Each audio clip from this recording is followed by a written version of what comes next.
はいどうも、車買うチューバーワンソクチェブです。今回は納車されましたよ。私のテスラモデル3ハイランドロングレンジデュアルモーター AWD と。本当はそんな長くないですけど、新型モデル3、こちらのね、動画楽しみに待っててくれている方もいらっしゃると思いますんで、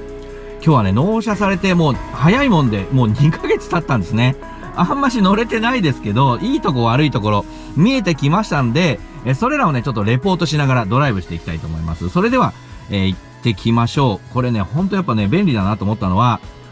やっぱスマホが鍵代わりになるって、最近のね、車どれでもなりますけど、テスラはね、いち早くそういうのを導入してましたよね。で、私、鍵多すぎる問題があるんで、一応ね、財布にカードキーも入れてますけど、カードキーがなくても、カバンとかをね、他の場所に置いてても、スマホだけで、ふらっと車乗れるのはね、いいですよね。で、乗ったらですね、特に何をすることもなく、このブレーキを踏むと、もう、システムが起動してて、このね、画面を上にスライドさせると、発進すると。で、これね、スライドさせなくても、アクセルを踏めば、発進する設定もあるんですよ、実は。このペダル&ハンドルのところでですね、オートシフトアウトオブパーク、ベータ版っていうのがありますが、パーキング状態でドアが閉まっていて、運転席のシートベルトが付けていればですね、ブレーキをかけると自動的に D または R にシフトしますっていうモードもあるんですよ。だから後ろに壁があったら前にしか進めないし、前に障害物があったら後ろに進むんだなって車の方で判断して、自動で、進み始めるっていうの機能があります。じゃあちょっとこれオンにしてやってみましょうかね。注釈が出ましたね。現在、使用段階ですって。センサーに基づいて、選択されるということなんで、このね、スライドするシフトに使い慣れてる方がやってくださいよっていうことなんですが、一応ちょっとやってみましょう。じゃあちょっと一回あえて P に入れて、はい。じゃあこれブレーキを踏んで、そしたら、アクセルを踏んだら、前に進みました。今、後ろが壁なんでね。このように、ハイテクな機能はあるという感じですね。面白いでしょ。だから、もはや車に乗ったら、エンジンをかけることも、シフトを入れることもなく、アクセルを踏めば走り始めると。そういうユニークな車になってます。いや、これは、面白いですね。良いか悪いかはわかんないけど面白いです。そして、納車されて2ヶ月ほどね、ちょいちょい運転してはいるんですけど、まだまだ走行距離がですね、そんなに走ってないですね。で、今実際自分が何キロ走ってんのかとか、ドライブインフォメーションとかは正直探す。一番探すのが時計ね。この画面見て時計が今どこにあるのかってパッてわかる人いますかね？ここにめっちゃちっちゃく出てるんですよ。もっとでっかく表示してもいいでしょうによって思うぐらい時計が小さいという感じになっています。これこんだけね、先進的な見た目だったら、時計のウィジェットとか登録できたりとかすればいいのになって思うんですけど、そういう機能はないんですかね。こんだけ画面広いんで、いろいろカスタムして置いとければいいのになと思うんですけど、そういうのなさげなんですよね。で、今完全にワンペダルで完全停止までしました。で、ブレーキホールドも当然ついているという感じになっています。そんでね、以前にも説明しましたが、ウインカーレバーすらないので、ウインカーボタンですね。このステアリングについているウインカーボタンで、はい、ウインカーをして、ハザードランプはこの上にあるんですよ。これも初見殺しですね。で、シフトもないと言いましたが、これ X で投稿したら、結構プチバズってたんですけど、ここの上のですね、このハザードランプの隣のところを長押しするとですね、今ここに、PRND っていうね、このシフトのこのインジケーターがここに出ました。で、万が一モニターが死んでしまった場合には、ここの物理ボタンで操作できますよというね、ここにあるんですね。オーバーヘッドにシフトがあるという、いや、ユニークすぎるだろ、それはっていう車でございます。テスラモデル3。で、完全停止までできるワンペダルはやっぱ楽ですね。で、乗り心地はめちゃくちゃ極上。そして、静か。で、アンビエントライトもこのようにね、ついていて、ここ今赤く光ってるの見えたかな？ブラインドスポットモニターがあるんですが、それがですね、ここが、A ピラーの付け根のところが赤く光るんですね。で、点灯してない時は全く何も、表示されないような感じになるんで、ここもやっぱデザインをですね、隠すデザインになっていて、スピーカーのところに、ブラインドスポットモニターのこうインジケーターの赤く光るものが埋め込まれていると。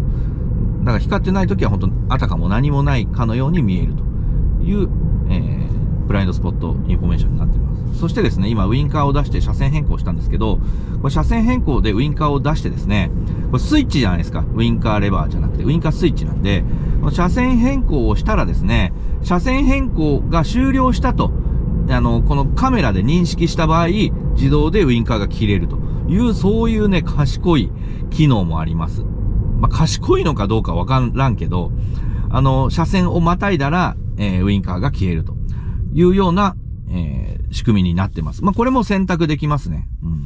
うん。納車されて分かった不満点っていうのをね、今回ちょっと話していきたいと思いますが、良いところも悪いところも話していきたいと思いますが、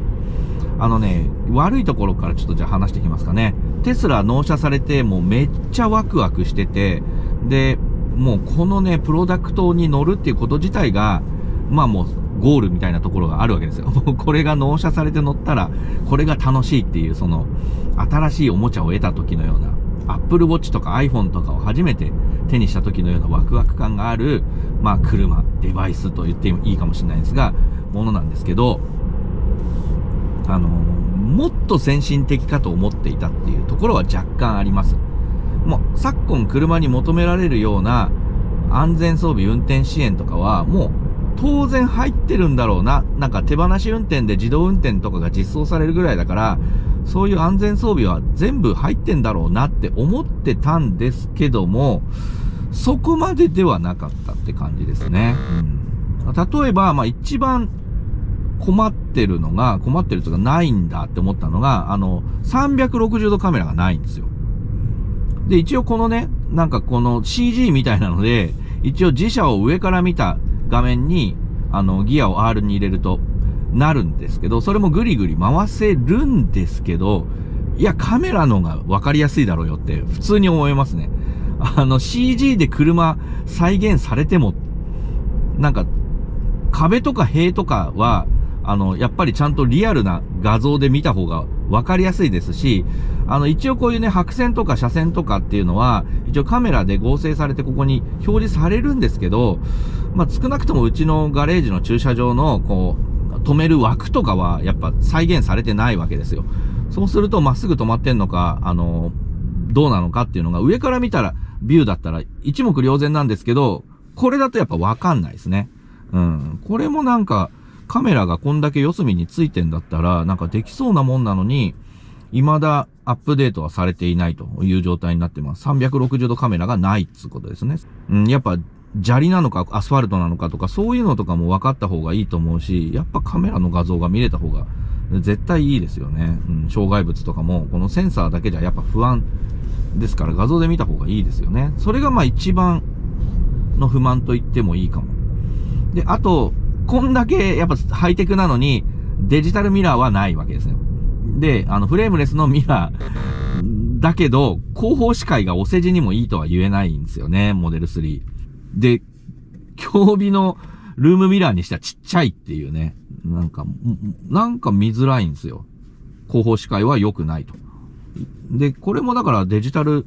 ミラーだったら良かったのになって思いますけどね。で、あとまあウインカーとかはまあ普通に使いづらいですね。使いいいわけがないですよね、これはね。ウインカースイッチになってるのが。まあ部品点数を減らすであるとか、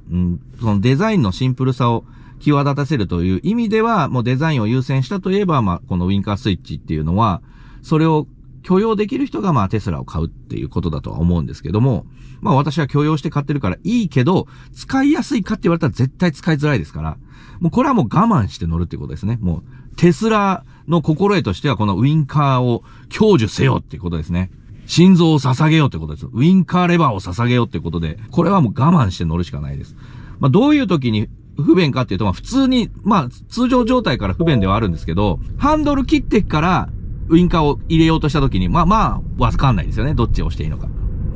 これも慣れるのかなって思ってたけど、まあ2ヶ月乗っても慣れてないんで、やっぱハンドルが上向いてる時にウインカー入れないと、まあほぼどっちを押していいのかわからないという状況ではあります。まあただ、すげえ間違えるかって言われたらそこまで間違えてないんで、まあ我慢できるレベルと。使いやすくはないけど我慢できるレベルと。言えます。こういう当たり前のことが当たり前にできないのを、良しとするか先進的と取るか、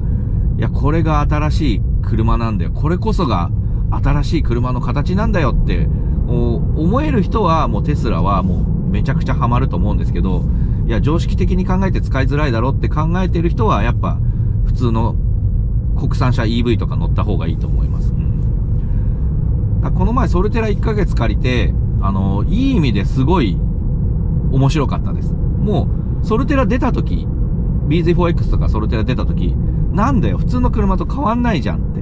思ったんですよ。で、面白みがないって思ったんですよ。やっぱテスラとかの方が全然先進的だよねって思ってたんですけど、いざ両方ある状態で、乗り比べてみると、あれソルテラ使いやすいぞみたいなところがあってですね。テスラの方が新しくて先進的だけども、使いやすいかって言われると使いづらいんですよ。このモニターに全部集約されてて、時計がこんなちっちゃいとかね。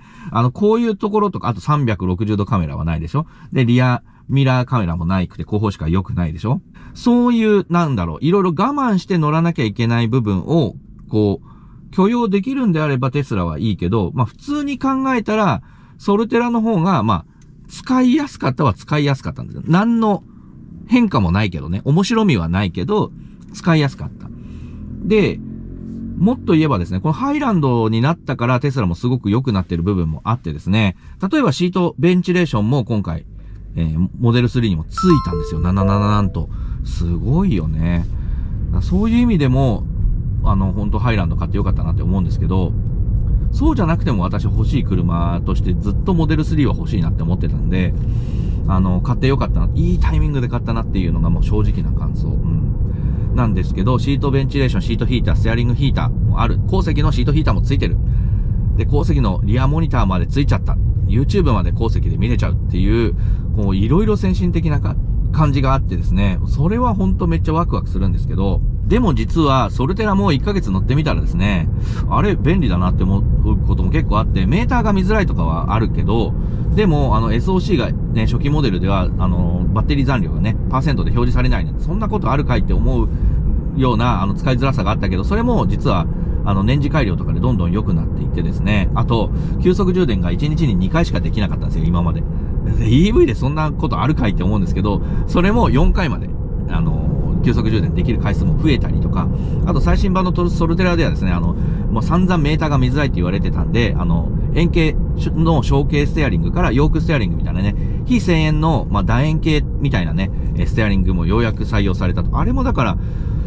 採用されたから見栄えも良くなって、なんか先進感もだんだん出てきたし、良くなってますよね、ソルテラ。で、シートヒーター、シートベンチレーション、リアのシートヒーターついてるでしょ。で、さらにプロアクティブドライビングアシストっていうね、昨今のトヨタのね、安全装備ついてますよね。事故らないように車の方でいろいろやってくれるっていうのがプロアクティブドライビングアシストなんですけど、そういうのも実はソルテラについてたし、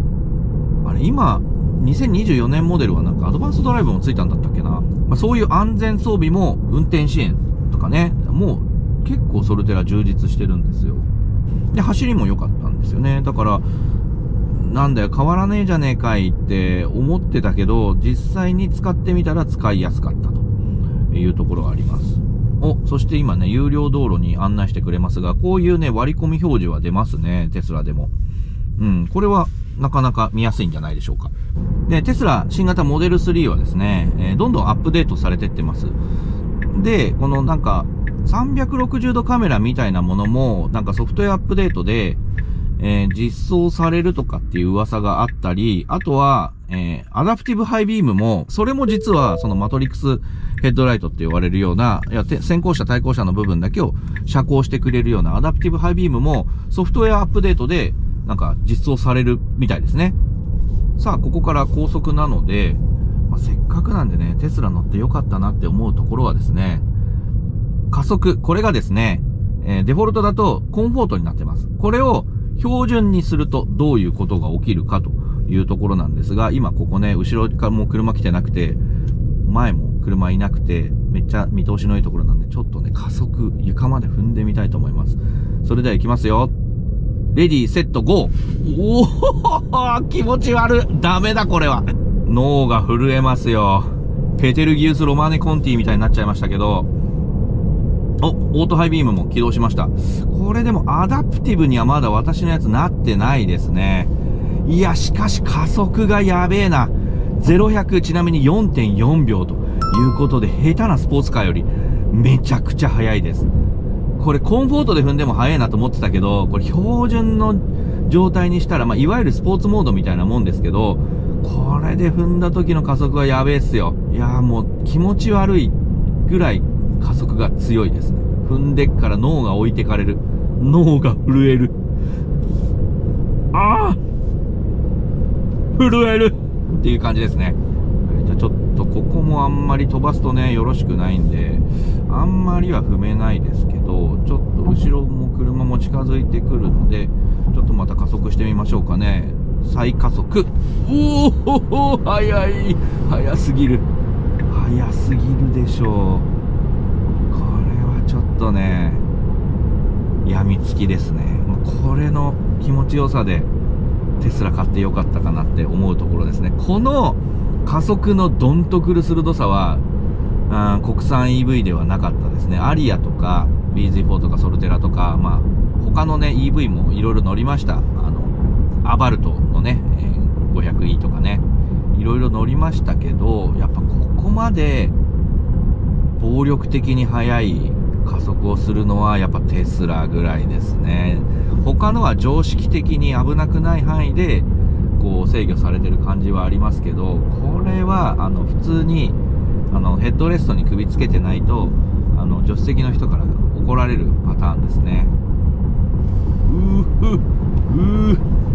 速いよ。これ別にローンチモードとかそういうのでもないですし、これハイパフォーマンスっていう上位グレードじゃなくて普通のデュアルモーターのロングレンジモデルですが、それでも速えわ。いや、これはやべえな。やばい乗り物ですね。こんな見た目してるのにとてつもなく速いということですが、過信はいろいろ禁物ですからね。そして、クルーズコントロール試してみましょう。はい、ここのボタンを、このコロコロローラーの真ん中を押すとピローンといってですね、オートパイロットになります。で、これもなんかハンズオフとかできんのかなと思ったら、日本ではハンズオフは解禁してないんですね。なのでいわゆる普通のアダプティブクルーズコントロールしかないっていうのを考えると、それこそアドバンストドライブであったりとか、BMW のアシステッドドライビングプラスとか、アイサイト X の方がクルーズコントロールとしての、もう全然だからね、レーンのキープ力とかもそんな大したことないんですよ。オートステアリングは一時的に使用できません。なんでやねん。運転支援とかはなんか期待してたほど先進的ではないという印象です。だから機能が封印されてんのかもしれないですけど、よっぽどだから BM とか、あとは日産のプロパイロット 2.0 とかの方がよっぽどなんか先進的な感じはありますね。いやもうテスラと言ったらなんか自動運転みたいなイメージが勝手にあったんで、なんかもっとすごいのかなと思ったら、意外と普通ですね。はい、一応、レーンを認識してですね、アダプティブクルーズコントロール、レーンキープコントロールもしてます。これレーンチェンジもすんのかな。ウインカーを入れるとハンドルを少し回してくださいって出ました。少し回すってどういうことだその完全に自動でレーンチェンジしてくれるわけではないですね。だからその辺はアイサイト X とかトヨタのアドバンストドライブがついてる車とかの方がレーンチェンジアシストがある分、ハンドル操作も自動で初動からやってくれるんで、実はそっちの方が優秀なんじゃないかみたいなところが、結構乗ってみたら分かったって感じですね。もっとすごい全自動みたいな感じなのかと思ってたんですけど、そこまでではなかったなっていう感じですね。これハンズオフは全然できないよな。なんかでもハンズオフしてても何も言われねえな。やっぱハンズオフには対応してないということです。意外とそんなに先進的じゃないんだなって思った次第でございます。勉強不足だったとも言えるんですけど、これもやっぱ買ってみないと分かんないですよね。私テスラ1年生なんで、テスラの皆さんからしたらそんなの当たり前だろうよって言われるかもしれないんですけど、やっぱ買う前はわかんないですから、やっぱ買って勉強しないといけないですね。いろいろな車はね。いい、だから経験だったかなと。物差しを知る意味でも良かったかなと思いますし、だからといってテスラがダメっていうことでは全然ないです。楽しい乗り物、新しい乗り物という感じはします。ただ惜しいのはですね、高速道路の次のインターとか次のサービスエリアとか、そういうののパネル表示はやっぱりテスラでも出ないと。これはなんか海外ではそろそろなんかアップデートで実装されつつあるというのがテスカスさんとかの情報で、私も勉強中なんですけど、され始めつつあるということだったんで、日本にも入ってくるといいなって。あれやっぱないと困りますよね。次のインター、その次のインター、サービスエリア、トイレ休憩どこで行こうって、皆さんロングドライブの時とかはそういうのを頼りにすると思いますが、そういうのがね、わからないっていうのは、テスラに限らずですけど、輸入車最近そういうのが表示されなくなってってますよね。ボルボとかもそうですけど、BMW とかフォルクスワーゲンとかもそうですよね。その辺は、このテスラも同様という感じですね。はい、今ですね、首都高5号線を走ってるんですけども、オートパイロットで走ってみました。で、今、渋滞のようなシーンなんですけど、渋滞追従のクルーズコントロールの精度は、正直あんまり良くないですね。なんかもうギッタンバッコンしちゃいますね。微低速でのクルーズコントロールの精度は、ライバルの他の車の方がいいですね。なんか、ゆるゆるっと走ってんのになんか急ブレーキみたいになっちゃったりとか、今自動で追従始まりましたけど、なんかね、ちょっと、こういう微低速時の、クルーズコントロールの精度自体が、やっぱりちょっと、最新の国産車とかに比べると、意外となんか苦手なんだなっていう発見ですね。もっとすごい良いのかなっていう風に期待をしてたんですけど、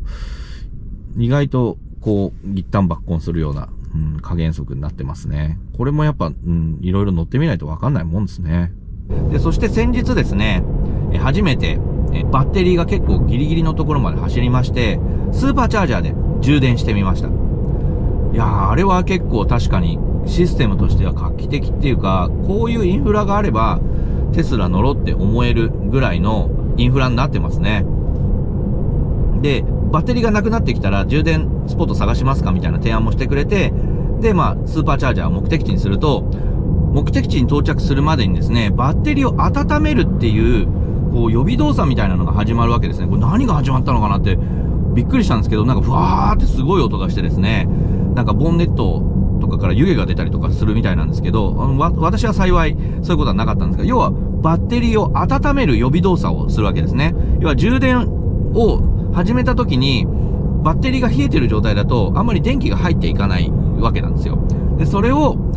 あらかじめスーパーチャージャーの目的地に到着する前に、バッテリーを温めておくと、車の方で。その分電力が使いますけど、それでバッテリーの温度を上げておくことで、スーパーチャージャー挿した時に、もう最大の充電量が発揮できるというような、この予備動作みたいなのがあって、めちゃくちゃ賢いなと思ったんですけど、で、テスラではですね、15分で270キロ分の充電ができるという風に歌ってましたが、本当にそのぐらい充電されましたね。で、一回私そのスーパーチャージャーでもう 10% 以下ぐらいまでバッテリーが減った状態で、スーチャーに到着したんですけど、本当に15分で270キロ分ぐらい走れるぐらいのバッテリーが、溜まりまして、で、30分で、満充電の 80% ぐらい、400キロぐらい走れるぐらいまで、もう残りね、10% 未満の状態から、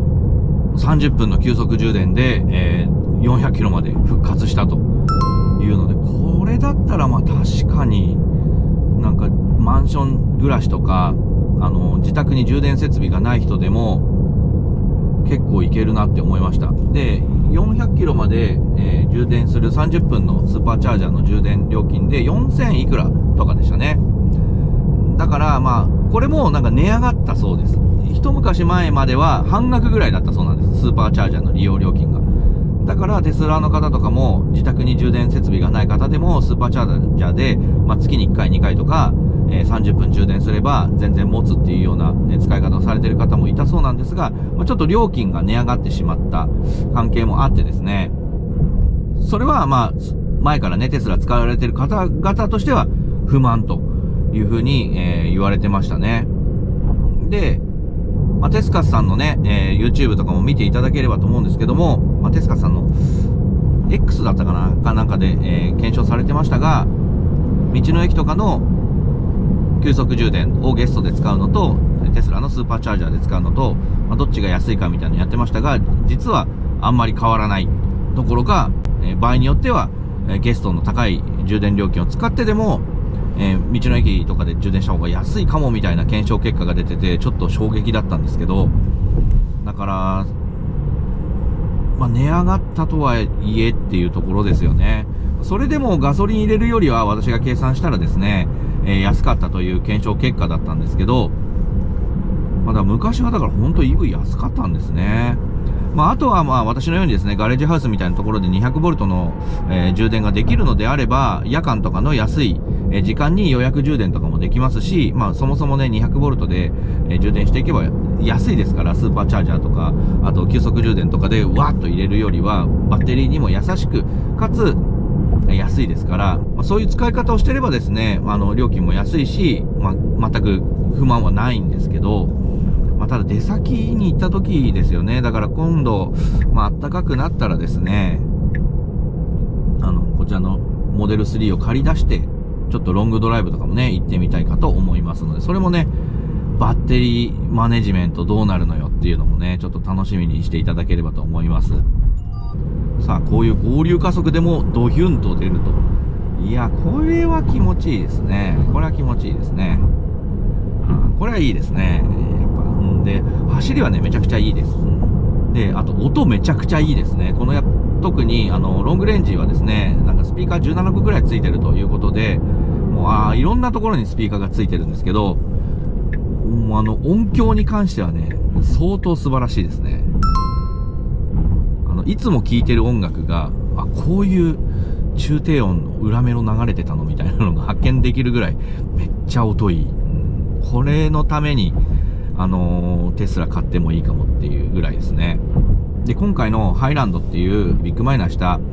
モデル3はですね、フロントのドアだけじゃなくてリアガラスとかも、あとルーフとかもアコースティックガラスという遮音ガラスになっているということで、より静かになってますから、そういうね、オーディオシステムを楽しむのに最適な環境になっていると。あとはね、そのスーパーチャージャーとかで充電してる際に、このめちゃくちゃでかいね、このモニター15インチとかって言ってましたっけ？すごいでかいモニターで、映像コンテンツを楽しむことができるわけですよね。YouTube とか、最初から入ってますから、それで、いい音で楽しむこともできるという、こうね、充電の待ち時間っていうのも、こう、豊かにしてくれますよね。本を読んだりとかするんでも、こういうね、上のダウンライトで見てもいいし、いいなんかね、音楽で流してもいいし、これ確か焚き火の絵とかもね、なんかね、お遊び、機能とかであったと思うんで、そういうのでね、やってもいいとも思いますしね。はい。ということで、テスラモデル3、ハイランド、ロングレンジデュアルモーター、納車2ヶ月の、良かった点、不満な点、レポートしてみましたけれども、いかがだったでしょうか。いろいろだから、実は使いづらいところっていうのが結構あったけど、それを許せるこう車の魅力みたいなところがあってですね、スタイリングも含め、内装のこの先進的なところも含め、アンビエントライトもね、いいし、手触るところ全部ソフトパッドになってるし、音いいし、で、ね、内燃機関積んでないから静かだしで、いろいろ尖ってて面白い車ですね。EV をこれから論じる上でですね、自分の中の物差しとして、モデル3というかテスラには一度乗っとかんといかんなと思って、購入したわけですけど、いや、いい買い物したなという一台でございました。いや、これからもね、テスラライフ送っていきたいと思いますので、あとね、いろいろな EV の車、BYD もね、近々ちょっと試乗する機会がありそうなので、それとモデル3とかも比較とかね、したらちょっと面白いんじゃないかなと思ってますけど、EV も、レビューしていきたいと思います。まだまだね、モデル3いろいろ使ってね、自宅での 200V 充電とかもやってる様とかもね、ちょっと映していきたいと思いますので、ご期待ください。で、注意点としてはですね、モデル3にはですね、自宅充電用の 200V のケーブルは付属してません。これはですね、テスラショップで4万5千円ぐらいとか確かしたと思うんですけど、結構高かったですよね。これを買って、車に積んどくか、家に置いとくか、する必要があるということです。で、他にもね、パワー X につなぐと車が壊れるとかね、いろいろな、テスラ話題はいろいろあるみたいなんですけど、私ちょっとにわかなんでそこまでね、あまり掘り下げることできないんで、詳しい話はね、テスカスさんとかね、EV スマートのYouTube チャンネルとかね、テスカスさんの X とかをフォローして見てもらえればと思います。私もね、ゆるーくテスラをレビューしていきたいと思いますので、こういう動画でもいいよと思ったらね、ぜひいいねボタン、チャンネル登録もしていただけると嬉しいです。車でも何でもね、欲しいと思った時は買い時ですからね、好きなもの買って経済回していきましょう。それでは、あなたの物欲を刺激する車からチューブワンサクチューブ、次回もお楽しみに。